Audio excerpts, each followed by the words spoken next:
We also have other specified feeding or eating disorder. This category applies to presentation in which symptoms characterized as a feeding and eating disorder that cause clinically significant distress or impairment in social, occupational, and or important areas of functioning predominate, but do not meet the full criteria of any of the disorders in the feeding and eating disorders diagnostic class.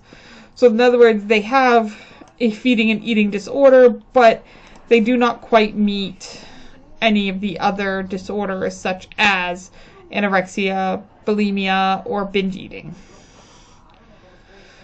The other specified feeding and eating disorders category is used in situations in which the clinician chooses to communicate the specific reason that the presentation does not meet the criteria for any of the specific eating disorders. This is done by recording other specific feeding or eating disorder followed by a specific reasoning. I don't know what that was. Anyway.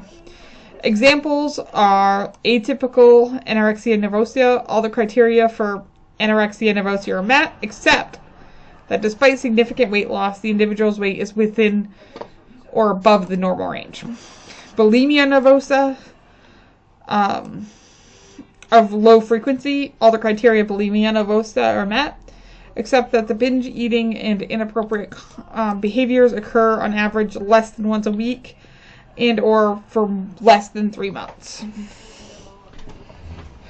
Binge eating disorder of low frequency, all the criteria for binge eating disorder are met, except the binge eating occurs on average less than once a week and or for 3 months. Purging disorder, recurrent purging behavior to influence weight or shape in the absence of binge eating is another one. And then night eating syndrome, recurrent episodes of night eating as manifested by eating after awakening from sleep or by excessive food consumption after evening meal. There is awareness and recall of the eating. The night eating is not better explained by external influences such as changes in the individual's sleep-wake cycle or by local social norms. The night eating causes significant distress and or impairment in functioning.